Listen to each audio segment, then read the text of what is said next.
Hi there, my name's Leah. I'm one of the junior doctors working on Ward 36. Could I just check your name and ask how you're related to Mrs. Brown, please? Yeah, of course. So I'm Erica, I'm her daughter. Okay. Yeah. Nice to meet you. Thank you. Could I just double check, do you know Mrs. Brown's date of birth for me? I do.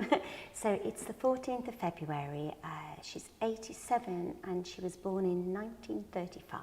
That's great, thank you very much. Are you happy for me to call you Erica today? Of course, yeah. Perfect.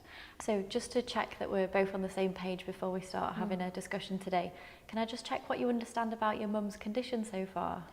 Yeah, you probably know, obviously, she had quite a major stroke by the sounds of it about 4 weeks ago.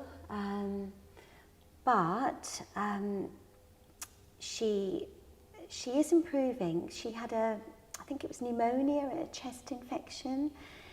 Thank goodness, it was worrying, but that's cleared up.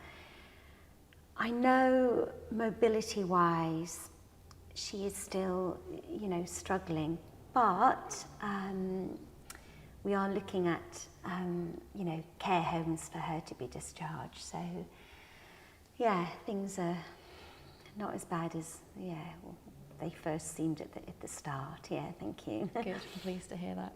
And as well, just in terms of our conversation today, were you aware about what we were going to be talking about today? No, I mean, I'm happy to chat. Just one of the nurses said to have a chat about ongoing care. So, yeah, I'm happy to chat about anything. Absolutely, okay.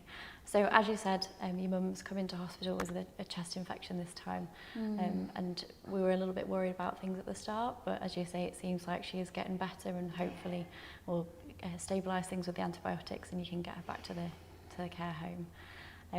Sometimes when we're talking about planning for the future as well, we also think about what we might do if your mum was to come back into hospital, for example, if she was unwell again. Okay. And part of that planning process is thinking about what might happen if your mum came back into hospital and was much more unwell than she has been this time. And sometimes to the point of unwell where her heart and lungs might stop.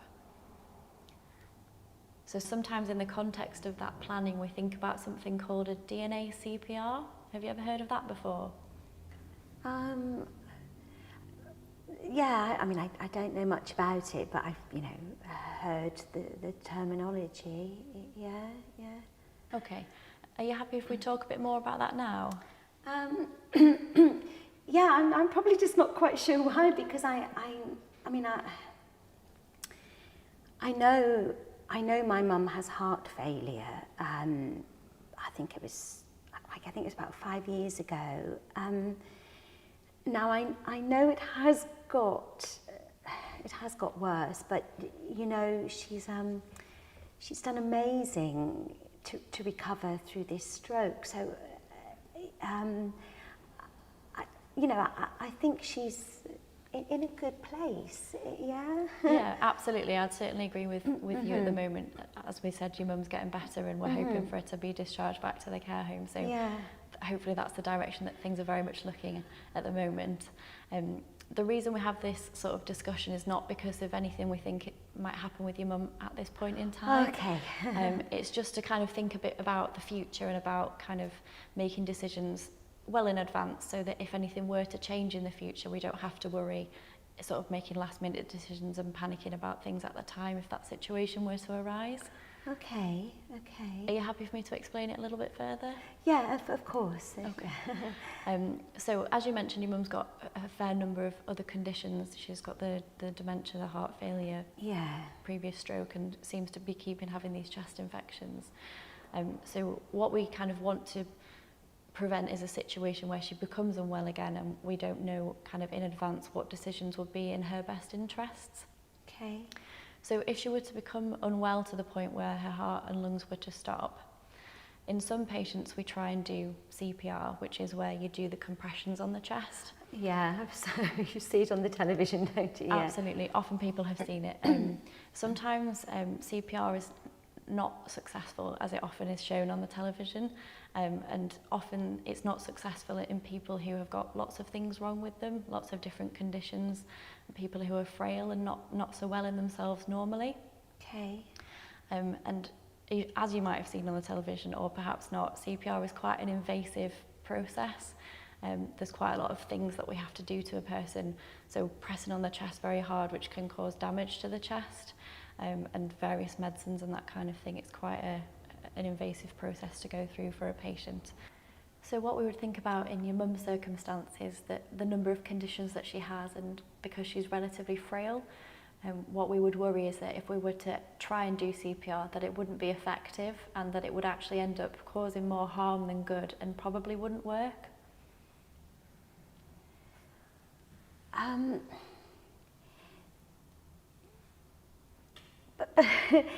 But I know she's got, heart failure and Alzheimer's, but even with those underlying conditions, she has remarkably pulled through this really big stroke. And, at the start, we really did think that she wouldn't come through.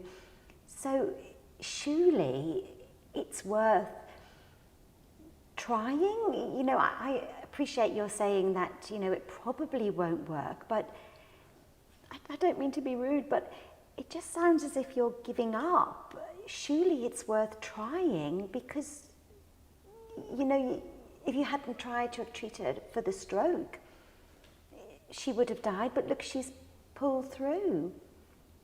Is it not worth trying and giving her a chance?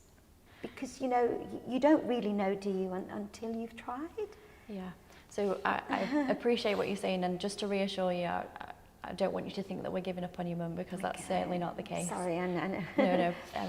So in terms of treatments and everything that we would do for your mum, none of the treatments that we would offer her change.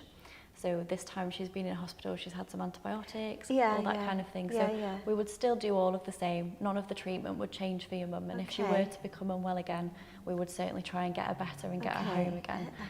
So just to reassure you, none of that would be different as a result of this decision. All this means is that if we try every treatment that we would usually try with these patients, if it was to get to the point where those treatments weren't working anymore, and despite our best efforts, your mum still became very poorly and her heart and lungs were to stop, we wouldn't then want to do that invasive process to try to change the outcome, because we don't think it would be successful.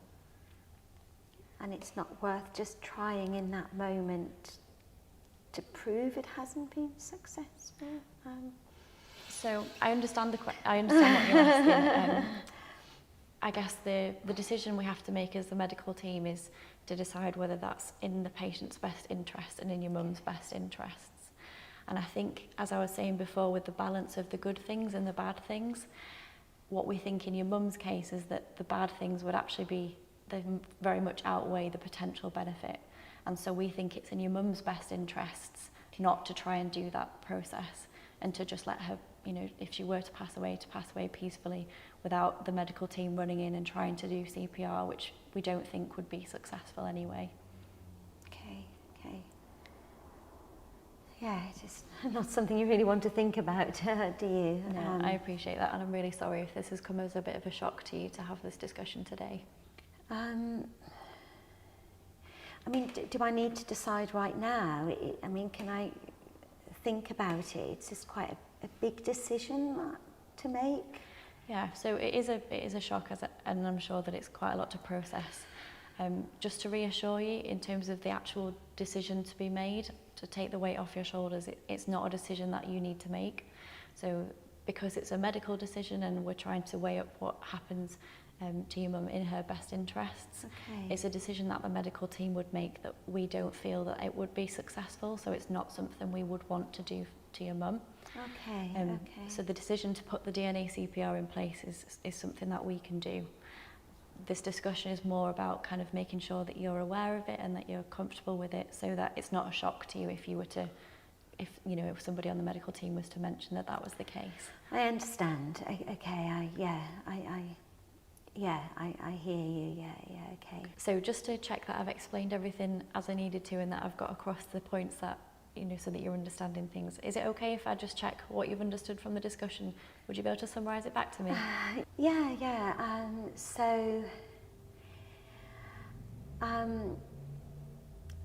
obviously you'll continue to take, you know, look after my mum and treat her. But when it gets to the stage, inevitably, if those sort of regular treatments aren't working, you won't attempt to resuscitate her. And it's not that you're giving up on her, but it's just because of her age, her frailty and her conditions, existing conditions. As a medical team, you just feel that would cause her more damage, but ultimately wouldn't work.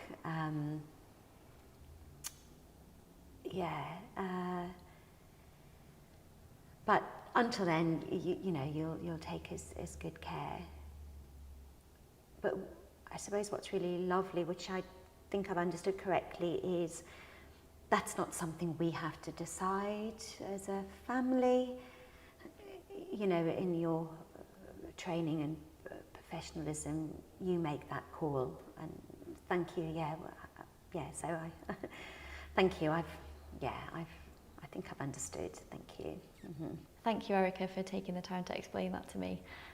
I just want to check now that you've had some time to sort of think about it a little bit more and explain things back to me. Are you comfortable that you've had enough information from this discussion? Oh yes, absolutely. Thank you. Okay. Very much so. That's good, thank you. And if, as I say, you do go away and think about things more and you want anything to be clarified, please just get back in touch with the team, and we'll be more than happy to explain things to you. Thank you. Thank you so much.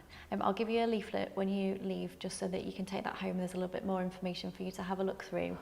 And yeah, just get back in touch if you need anything. That'd be really helpful. Thank you. Great. Thank you for taking the time to talk to me.